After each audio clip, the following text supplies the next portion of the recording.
Calculated choices. Natalia Reyes stared at the elegant engagement ring on her finger, the 3-carat diamond catching the sunset through the cafe window. Across from her, Harrison Wells studied her reaction with those observant gray eyes that seemed to miss nothing. She forced a smile that didn't quite reach her eyes. "It's beautiful," she said, the words tasting strange on her tongue. Not a lie. The ring was exquisite, but her acceptance had nothing to do with its beauty. "I'm glad you like it," Harrison replied, his voice carrying that slight Boston accent that softened his otherwise commanding presence. At 42, he carried himself with the confidence of a man who had built his technology empire from nothing. The wedding planner can work with whatever timeline you prefer. Natalia nodded, still processing how rapidly her life had changed. 6 months ago, she'd been a curator at the Metropolitan Museum, struggling to make rent while sending money home to her father and younger sister in Arizona. Then came the exhibition opening where she'd met Harrison, followed by a whirlwind courtship that wasn't really a courtship at all. 3 months should be sufficient, she said practically. "Nothing extravagant, please." Harrison's eyebrow arched slightly. "Most women would want the fairy tale." "I'm not most women," Natalia replied, meeting his gaze directly. "And we both know this isn't a fairy tale." Harrison leaned back, a small smile playing at his lips. "Refreshingly honest. That's what drew me to you from the start, Natalia." She remembered that first night clearly. He'd approached her at the exhibition, ignoring the socialites vying for his attention, and asked her intelligent questions about the Mesoamerican artifacts on display. She'd been struck by his knowledge and genuine interest, not just in the exhibition, but in her insights. Their relationship had developed through dinners and gallery visits, conversations about art and history. He never mentioned his wealth, though it was impossible to ignore. She never mentioned her family's struggles, though they shaped every decision she made. "My father's treatment starts next week," Natalia said, changing the subject. "The specialist you recommended has agreed to take his case." Harrison nodded.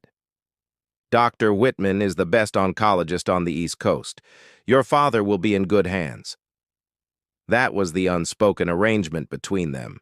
Her father's cancer treatment, her sister's, college tuition, the crushing medical debt that had nearly bankrupted her family, all would disappear with this marriage. In exchange, Harrison would gain a cultured, intelligent wife to accompany him in social circles where appearances mattered. "Thank you," she said simply, the words inadequate for what he was offering her family.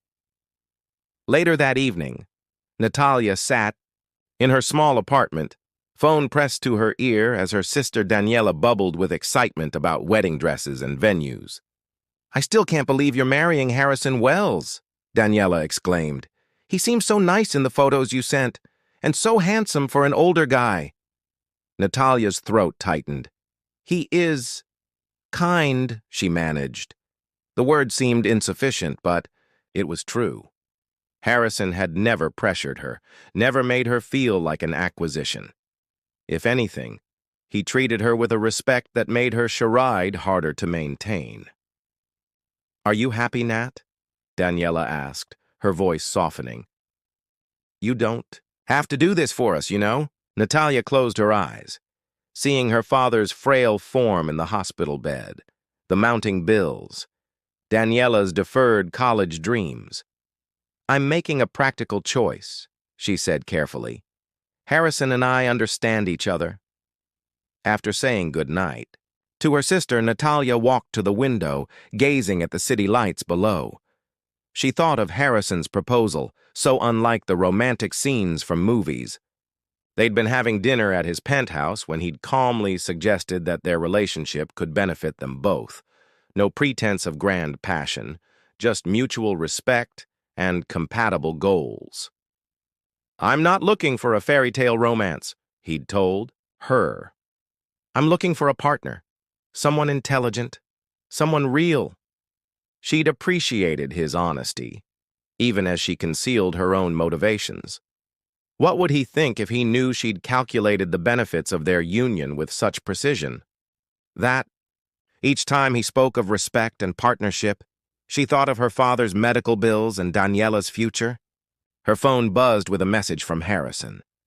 "The paperwork for your father's treatment is complete. He's scheduled for Monday at 9 a.m. I've arranged transportation." Natalia's fingers hovered over the screen. This was the right choice, the only choice for her family's survival. Yet as she typed her thanks, she couldn't help wondering what it would be like to marry for love rather than necessity. She slipped off the diamond ring, placing it carefully on her nightstand. 3 months until the wedding. 3 months to prepare herself for a life with a man who offered everything except the one thing she'd never allowed herself to want, a love that wasn't calculated. Gilded cage. The wedding was exactly as Natalia had requested, elegant but understated, held in the glass-walled conservatory of Harrison's Hamptons estate with only 60 carefully selected guests in attendance. Journalists hovered at the permitted distance, capturing what they could of the tech mogul's surprise marriage to the relatively unknown museum curator. Natalia stood before the floor-length mirror in what was now her dressing room, removing the delicate pearl hairpins from her updo. The Vera Wang gown had been Harrison's only insistence. "If we're doing this, we're doing it properly," he'd said, in a tone that brooked no argument. She had to admit he had impeccable taste. A knock at the door interrupted her thoughts. "Come in," she called, expecting Marta, the housekeeper. Instead, Harrison appeared, still in his tailored suit but with the tie loosened. "The last guests have gone," he said, leaning against the door frame. "Your father seemed to enjoy himself. The treatment appears to be working. He had good color today." Natalia nodded, grateful for his observation. "Yes, Dr. Whitman says his response has been remarkable." She paused, adding softly, "Thank you for the private nurse. It's made everything much easier for him." Harrison waved away her thanks. "It's what anyone would do." "No," she countered, meeting his eyes in the mirror. "It's not what anyone would do. Most people couldn't." A moment of understanding passed between them. He crossed the room and handed her a small box. A wedding gift. Not diamonds this time. Natalia opened it to find a delicate gold key on a chain. "What's this for?" "The East Wing Gallery. I've had it renovated based on your suggestions. I thought you might like to curate your own collection. Use my contacts. Acquire what speaks to you." His expression was difficult to read. "You needn't give up your career entirely, Natalia. This house could use your expertise." The thoughtfulness of the gift caught her off guard. Thank you, Harrison." He nodded once, businesslike. "Your quarters are prepared. Mine are across the hall. I respect your privacy, Natalia. This arrangement works best if we're both comfortable." With that, he left her alone with her thoughts and the small gold key that represented both freedom and the gilded nature of her new cage. The following weeks established their routine. Harrison rose early, often gone before Natalia woke, returning late from his company headquarters in Manhattan. They shared occasional dinners where conversation remained pleasant, but impersonal. Discussions of art acquisitions for the gallery, updates on her father's health, polite inquiries about each other's day. Natalia found herself with unlimited resources and time, but felt oddly purposeless until she began working on the gallery. There, selecting pieces and designing exhibits, she reclaimed a sense of herself. Harrison gave her complete autonomy, only occasionally offering suggestions that revealed his surprisingly nuanced understanding of art history. "You've created something remarkable," he commented one evening, walking through the nearly completed gallery. "This collection would make the Met jealous." Natalia allowed herself a genuine smile. "Having unlimited budget helps. Money buys art. It doesn't buy vision." His gaze lingered on her face, something unreadable in his expression. You have that rare quality, seeing beyond the obvious value to the true worth of things. The compliment warmed her unexpectedly, but she maintained her composure. Will you be home for dinner tomorrow? I thought we might discuss the benefit gala. Harrison checked his phone, frowning slightly. I'll be in Seattle tomorrow. Acquisition meetings. Should be back Thursday. Of course, she replied, hiding her disappointment. The house felt cavernous when he was away. That realization disturbed her. She wasn't supposed to miss his presence. One evening, unable to sleep, Natalia wandered to Harrison's study. He was away in Tokyo, and the house felt particularly empty. Curious about the man she'd married but barely knew, she examined the books on his shelves, first editions of Hemingway and Fitzgerald, worn copies of philosophy texts, scientific journals. A photograph caught her attention. Harrison as a teenager, standing beside an older woman with his same gray eyes, outside a modest Boston apartment building. Nothing like the privileged background she'd assumed. Finding anything interesting? Natalia startled, nearly dropping the frame. Harrison stood. In the doorway, his suit rumpled from travel. You're back early, she said, flustered at being caught snooping. I thought you were in Tokyo until Friday. Meetings concluded ahead of schedule. He approached, taking the photograph from her hands. My mother. She raised me alone, worked 3 jobs to put me through MIT. Natalia studied his face. You never mentioned that. You never asked. No accusation in his tone, just observation. I'm sorry, she said, genuinely remorseful. I've been maintaining distance. Harrison set down the photograph. We made an arrangement, Natalia. You don't owe me your confidences. What happened to her? Your mother? Cancer. Pancreatic. I was 23, just starting my company. His jaw tightened. I had money by then, but not enough for the experimental treatments that might have saved her. Understanding dawned. His interest in her father's case, the specialist, the private nurse, it wasn't just generosity. It was personal. That's why you agreed so readily to help my father. Harrison's expression remained neutral. I recognized the look in your eyes. I've seen it in the mirror. The revelation shifted something between them. This man she'd married for his wealth had once been powerless against the same enemy that threatened her family. I should let you rest, she said, moving toward the door. You must be exhausted from your flight. Natalia, he called as she reached the threshold. She turned back. I'm glad you're making use of the house. It needed someone to bring it to life. Later, lying in her bed, Natalia replayed his words. The house had needed someone to bring it to life, but what about Harrison himself? Behind his wealth and power, she glimpsed a solitude that mirrored her own. For the first time, she wondered if their arrangement served his emotional needs as much as it served her practical ones. The thought was unsettling. It was easier to think of him as merely wealthy and generous, a benefactor rather than a man, with his own complex history and motivations. Easier to maintain the emotional distance that kept their arrangement cleanly defined. Yet as sleep finally claimed her, Natalia found herself wondering what it might be like to truly know the man, whose name she now carried, whose ring she wore, whose life she shared but didn't touch. Silent gestures.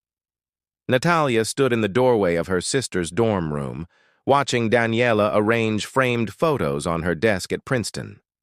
The afternoon sunlight filtered through the window, illuminating her sister's radiant face.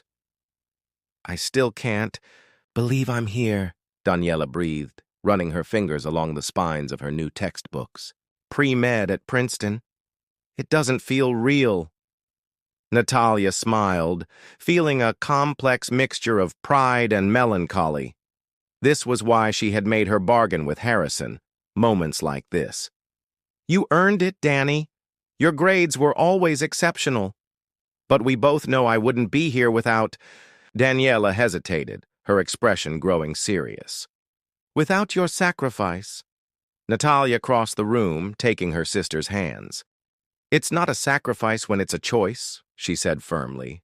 "And Harrison is—" She paused, suddenly uncertain.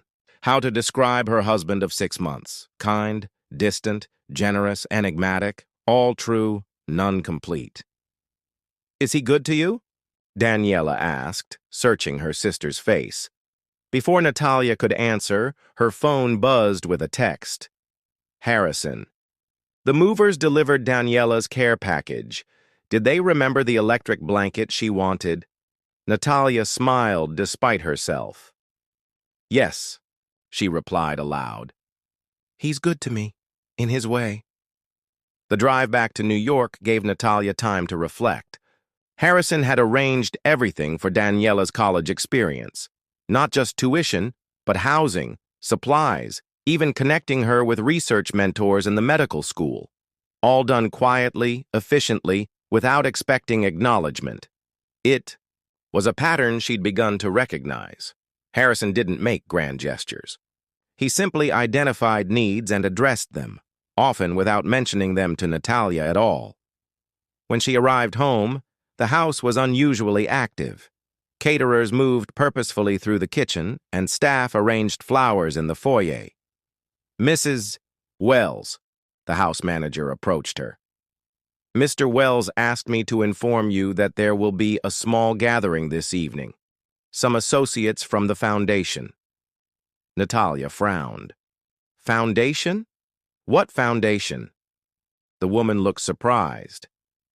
"The Wells Education Initiative. The quarterly board meeting concluded today. Mr. Wells always hosts a dinner afterward."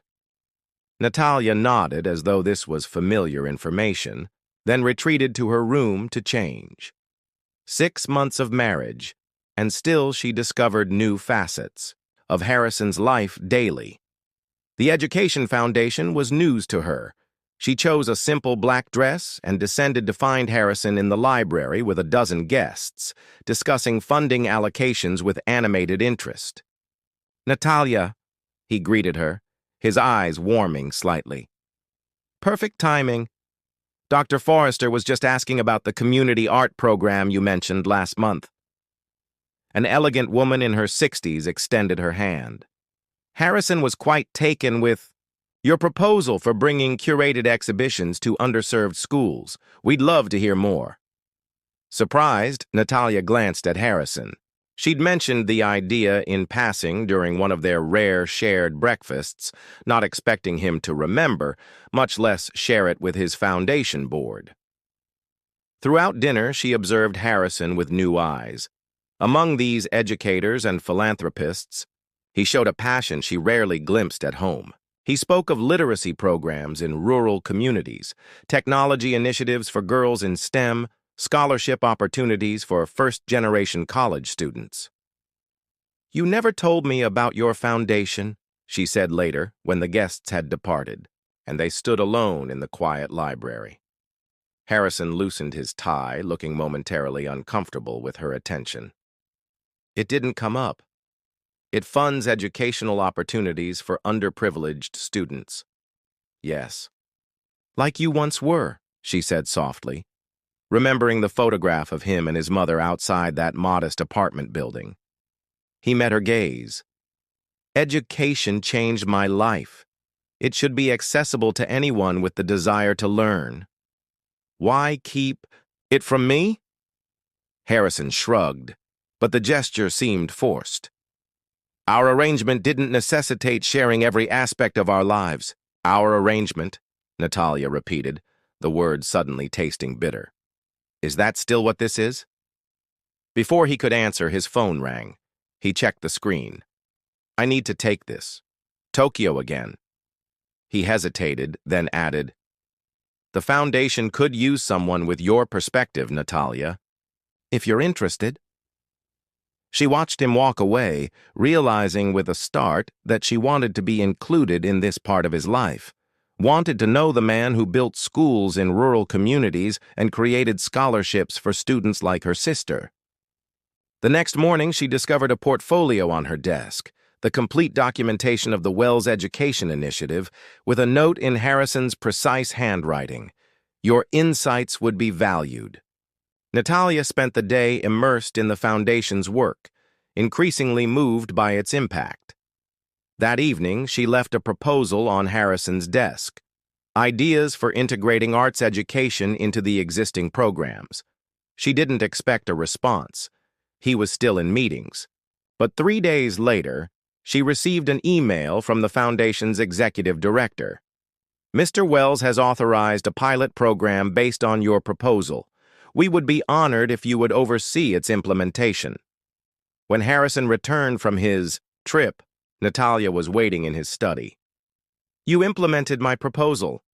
He set down his briefcase, looking weary from travel but pleased to see her. It was excellent. The board agreed unanimously. You could have discussed it with me first. I didn't want to pressure you. He hesitated. Your involvement is entirely your choice, Natalia, like everything else. The implication hung between them, that he had always given her choices, never demands.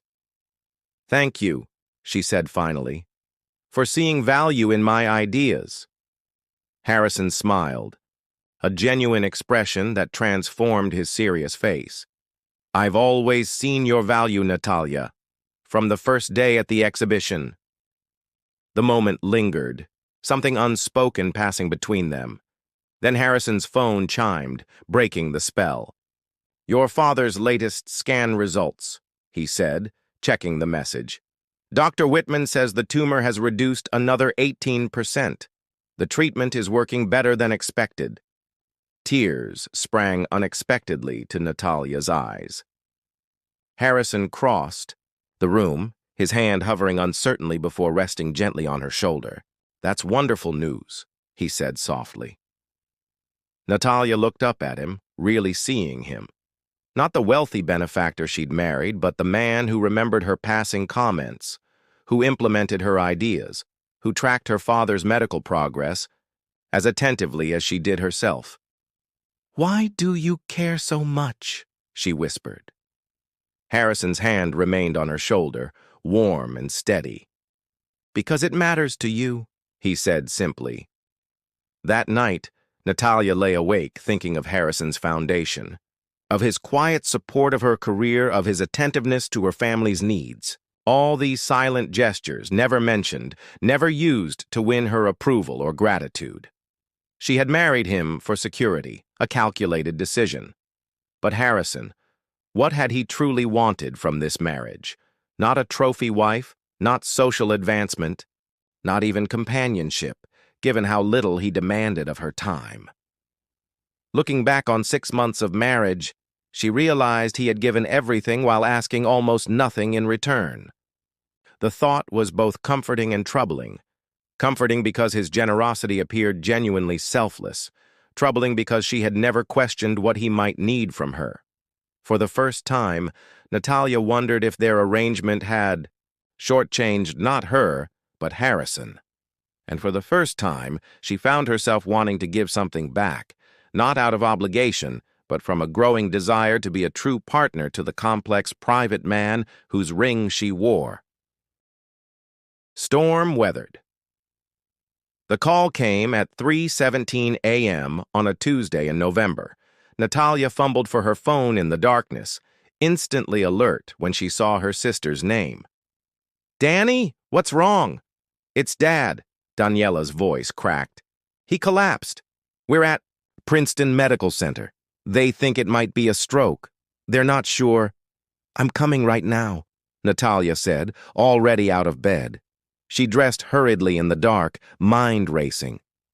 Princeton was over an hour away, even without traffic. Her father had been doing so well. The cancer treatments were working, his strength returning. This sudden setback felt cruelly unfair. As she grabbed her purse, a light appeared in the hallway. Harrison stood in his doorway, hair tousled from sleep but eyes alert. What's happened? He asked. My father, she managed, fighting back tears. He's in the hospital in Princeton, possible stroke. I need to go. I'll drive you, Harrison said immediately, already reaching for his phone. Give me 2 minutes. You don't have to. Natalia. His voice was gentle but firm. Let me help. 20 minutes later, they were speeding down the highway in Harrison's Audi, the night stretching dark before them. Natalia stared out the window, hands clenched in her lap while Harrison made calls to Dr. Whitman, to a neurologist he knew at Princeton, to arrange for specialists to be consulted. They'll have his complete medical history when we arrive, he told her, ending the last call. And Dr. Ramirez is the best neurologist on the East Coast. She's already reviewing his case. Natalia nodded mutely, overwhelmed by his efficiency, and grateful for it. Thank you, she whispered. Harrison reached across the console and took her hand. The first time he had ever initiated such contact between them. His palm was warm against her cold fingers. Your father is a fighter, he said quietly. Like his daughter. The simple touch anchored her, his steady presence a comfort she hadn't known she needed. When they arrived at the hospital, Harrison didn't relinquish her hand as they hurried through the fluorescent-lit corridors. Daniela rushed toward them, eyes red from crying. Nat, they're saying it was a TIA, a mini-stroke. They're running. Tests. Natalia embraced her sister tightly, then stepped back. Danny? You remember Harrison? Harrison clasped Daniela's hand. I've spoken with Dr. Ramirez. She'll be here shortly to explain everything. The next hours passed in a blur of medical consultations and tests. The TIA had been relatively mild, but it revealed complications from the cancer treatment that required immediate attention. Through it all, Harrison remained a calm, steady presence, consulting with doctors, arranging for a private room, even ensuring that Daniela had food and coffee during the long wait. He's incredible, Daniela murmured as they watched Harrison speaking with the medical team across the hall. The way he took charge, knew exactly who to call. Yes, Natalia agreed, seeing her husband through new eyes.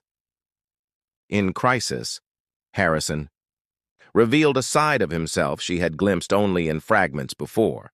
Decisive, compassionate, utterly reliable. By afternoon, their father had stabilized.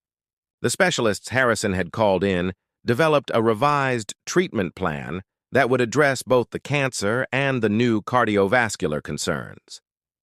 Natalia sat by her father's bedside while he slept, exhaustion finally catching up to her. Harrison appeared in the doorway. I've arranged a suite at the hotel across the street. You and Daniela should rest. I can't leave him, Natalia protested. The nurses have my number. They'll call at any change. He approached the bed, studying her father's sleeping face. He looks peaceful. The worst has passed. Natalia realized he was right. The crisis management skills that had built his business empire served equally well in personal emergencies. What about you? She asked. You have meetings today. Rescheduled, he said simply. Some things are more important. The realization hit her with sudden clarity. To Harrison, her family had become one of those important things. At the hotel, after Daniela had fallen into exhausted sleep in the adjoining room, Natalia found Harrison on the suite's balcony, staring out at the hospital across the street. His shoulders sagged slightly, the first sign of fatigue she'd seen all day. You should rest too, she said, joining him. Harrison glanced at her, his usual composed expression softened by weariness. I'm fine. How are you holding up? Better because of you. She hesitated, then added, I don't know how to thank you for today. You don't need to thank me, Natalia. Yes, I do. She turned to face him fully. Not just for today, for everything. The treatments, Daniela's education, the gallery, the foundation work. She took a deep breath. I've been accepting it all without truly acknowledging what it means. Harrison's gaze was questioning. And what does it mean? That you care. Not just about fulfilling our arrangement, but about what matters to me, about who matters to me. She struggled to find the right words. You've given so much, and I've given so little in return. That's not true, he said quietly. Isn't it? I married you for security, Harrison. For what you could provide. I've been honest about that from the beginning, at least with myself. I knew what I was offering, he replied, and what I wasn't asking for. But why? The question that had lingered for months finally emerged. Why me? Why this arrangement? You could have had anyone. Harrison was silent for a long moment, his profile outlined against the night sky. When he finally spoke, his voice held an emotion she'd never heard from him before. Do you remember that first night at the exhibition? You were explaining the significance of a jade burial mask to a group of patrons. Natalia nodded, surprised by the change of subject. You spoke about how the artisan had created something meant to last beyond a single lifetime. How true value isn't in materials but in meaning. He turned to her. I've built a company valued at billions. But that night I realized how little, meaning most of it held. You saw beyond the surface, beyond monetary worth. I wanted that perspective in my life. So I was... what? A philosophical acquisition? Despite herself, Natalia felt a twinge of disappointment. No. Harrison's voice grew softer. You were a possibility. Someone who might eventually see me, not my wealth or position, but me, and find something worth caring about. The vulnerability in his admission stunned her. Harrison Wells, who commanded boardrooms and built technological empires, had entered their marriage hoping to be seen for himself. I never gave you that chance, she whispered, regret washing over her. I kept my distance, maintained the arrangement. It was what you needed, he said simply. I respected that. A silence fell between them, heavy with unspoken feelings. Natalia thought of all the moments over the past months, his quiet support, his thoughtful gestures, his respect for her independence, even as he integrated her into the meaningful parts of his life. When my mother was dying, Harrison said suddenly, I promised her I would build something that mattered. I thought that meant the company, then the foundation. He met Natalia's gaze directly. I was wrong. What matters is this, being present when needed, making a difference to specific people, not abstract causes. Natalia felt tears threatening again, but for entirely different reasons than earlier that day. Without thinking, she reached for his hand, mirroring his gesture from the car. You've made a difference to me, she said softly. To my family. I see you, Harrison. Not just what you provide or what you've built. I see you. Something shifted in his expression, a guardedness falling away, revealing a warmth she'd glimpsed only in fragments before. His fingers tightened around hers. That's all I ever wanted from our arrangement, he said. They stayed like that, hands, joined, watching the lights of the hospital where her father slept, healing. The crisis had revealed what had been building slowly beneath the surface of their careful arrangement, a connection deeper than convenience, stronger than calculation. Natalia realized with startling clarity that she no longer thought of her marriage as a transaction. Somewhere between Harrison's silent gestures and this storm they'd weathered together, it had become something else entirely, something real and precious and utterly unexpected. Hearts unveiled. Spring arrived at the Wells estate, bringing renewal to the gardens and to the lives within its walls. Natalia stood in the center of the East Wing Gallery, where a small crowd had gathered for the opening of her first public exhibition, valuation, art beyond price, featuring works that challenged conventional notions of worth and beauty. Critics from major publications mingled with foundation donors and museum colleagues, their conversations animated as they discussed the provocative juxtapositions she'd created. priceless artifacts displayed alongside found objects, contemporary pieces paired with ancient treasures. "Remarkable vision," the Met's director commented, studying an installation where a Mesopotamian clay tablet shared space with letters written by children in the Foundation's literacy program. This conversation between past and present, between monetary and emotional value, it's precisely what the art world needs. Natalia smiled, scanning the room for Harrison. He had been there earlier, watching proudly as she guided the first guests through the exhibition, but had disappeared during a phone call. Her father approached instead, walking slowly but steadily with his cane, a vast improvement from the hospital bed where he'd lain 5 months earlier. "This is extraordinary, Mija," he said, embracing her. "You've created something important here." "It's Harrison's collection," she demurred. "No," her father corrected gently. "It's your vision. He knows that. It's why he looks at you the way he does." "What way is that?" Natalia asked, suddenly curious. Her father's eyes crinkled. "Like a man who found something more valuable than he ever expected." Before she could respond, Daniela appeared, excitement brightening her face. "Nat, the Princeton board members are here, the ones considering the satellite program for your educational exhibits. Harrison's showing them the proposal now."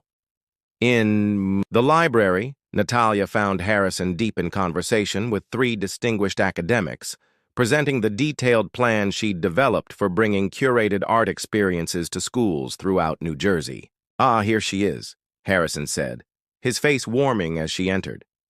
"The visionary herself." As Natalia explained her concept to the interested board members, she was struck by how naturally she and Harrison worked together now.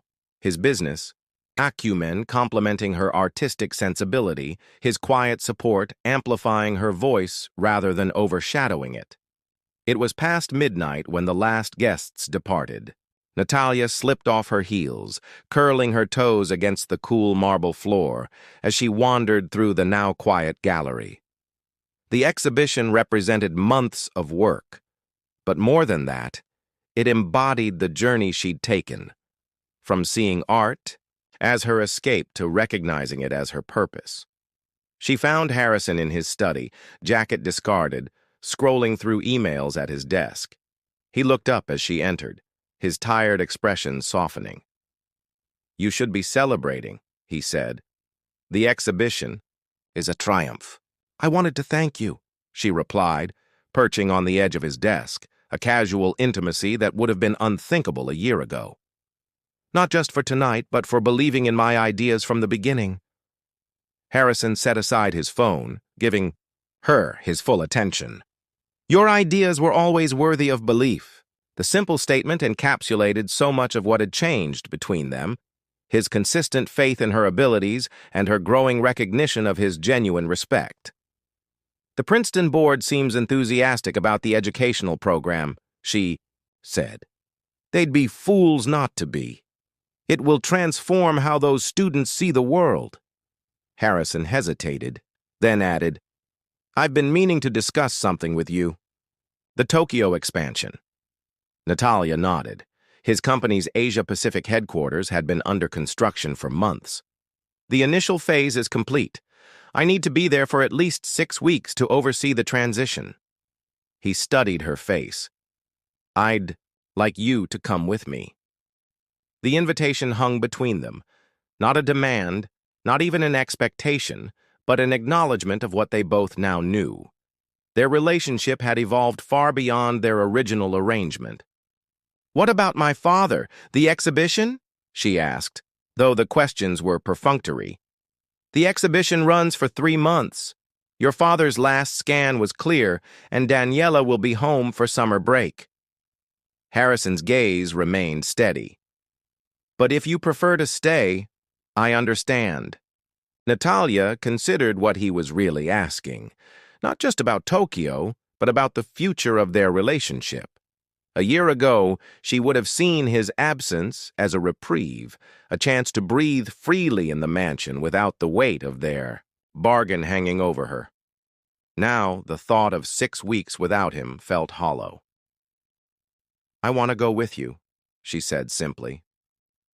Relief flickered across his face, so brief she might have missed it if she hadn't learned to read his subtle expressions. "I'll have the travel arrangements updated." Natalia took a deep breath, knowing it was time for the conversation they'd been circling for months. "Harrison, I need to tell you something." He waited, attentive.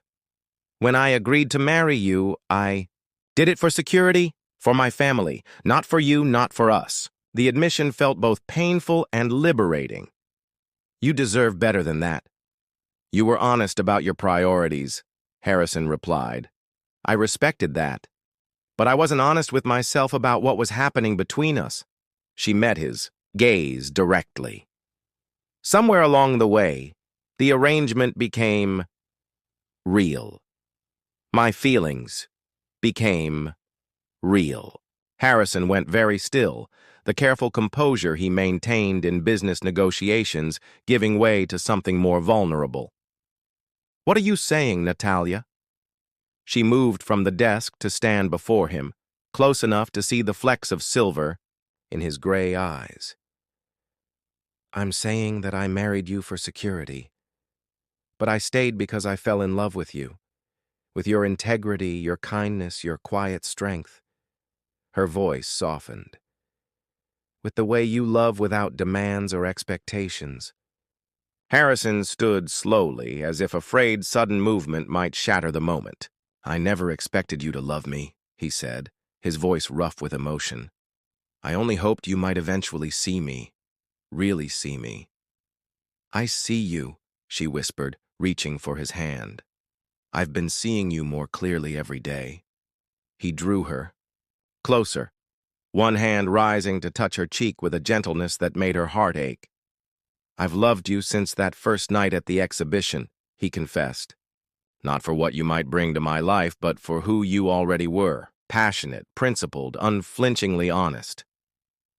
Even when that honesty meant admitting I married you for practical reasons. Especially then." His thumb traced her cheekbone. "You never pretended, never played games. You were real in a world where very little is." Natalia leaned into his touch, the last barriers between them dissolving. "I'm sorry it took me so long to understand what was happening. What you were, offering me beyond security. Time was always part of the arrangement," Harrison said softly. "However long you needed." "And if I needed forever?" she asked, her heart pounding as she stepped into the vulnerability she'd avoided for so long. Harrison's smile transformed, his face, years falling away as joy replaced the careful restraint he'd maintained throughout their marriage. "Forever was always what I hoped for," he admitted, "from the day I gave you that ring." When he kissed her, it felt like both an ending and a beginning, the conclusion of their careful arrangement and the dawn of something truer, deeper, and infinitely more precious. Later, as they walked through the moonlit gallery, arms entwined, Natalia paused before the exhibition's central piece, a simple wooden box her father had carved during his recovery, containing small treasures from her childhood. "This is still my favorite piece in the collection," Harrison said, understanding its significance without explanation. "It's worth nothing on the market," she replied. "And everything to you," he finished. "That's what this exhibition is about, isn't it? The value beyond calculation." Natalia looked up at him, at this man who had given her security but shown her love, who had offered a transaction but created a bond that defied measurement. "That's what we're about," she corrected gently. As they continued through the gallery, that had once represented her gilded cage and now showcased her artistic vision, Natalia reflected on their journey. She had entered this marriage seeing it as a calculated choice, a sacrifice for those she loved. Instead, it had become the most authentic part of her life, a relationship built first on honesty, then respect, and finally a love that had grown in the quiet spaces between gestures and words. Their arrangement, once defined by what each could provide the other, had transformed into something neither could have anticipated. A partnership where giving had become its own reward, where security meant not wealth or status, but the certainty of being truly seen and valued. Outside, spring bloomed in the gardens, promising renewal. Inside, in the warmth of Harrison's embrace, Natalia found the rarest treasure of all, a love that had begun in calculation but flowered into devotion, unmeasured and freely given.